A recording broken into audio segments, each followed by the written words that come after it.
La réforme. Quelle réforme? L'Église de Jésus-Christ a-t-elle besoin d'être réformée? S'il y a des erreurs dans la retranscription des textes, Dieu, au moyen de son esprit, nous aidera à y remettre de l'ordre, à corriger, pour que celle-ci demeure compréhensible, soit récupérée, telle qu'elle a été donnée depuis l'origine. La parole de Dieu demeure éternellement. Première épître de Pierre, apôtre, chapitre 1, verset 25.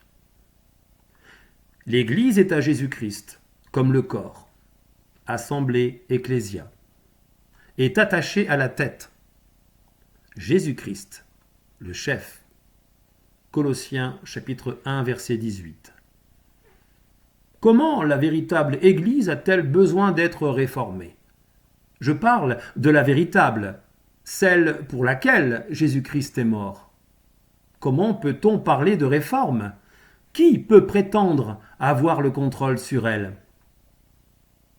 La fausse Église, elle, n'a pas besoin d'être réformée, seulement d'être ôtée de terre, extirpée du sol, pour que la vraie, celle pour laquelle Christ est mort et ressuscité, paraisse enfin pour éclairer toutes les nations.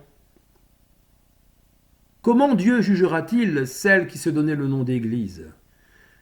Elle a volé les biens de Dieu. Elle s'est assise comme une reine pour diriger les peuples. Elle a versé le sang de beaucoup d'hommes et de femmes. Elle a établi des pères qui se faisaient représentants de Dieu sur terre. Nous n'accepterons point ce qui a vieilli et qui n'était pas de Dieu. Changer, rétablir, améliorer, maintenir l'Église dans toute sa beauté et son originalité, et tout tournera dans le bon sens. Et puis quoi encore? Bâtir, démolir, reconstruire, entretenir. Encore combien de temps?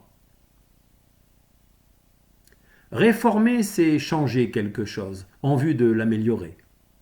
L'Église est soumise à Christ et non aux décisions humaines.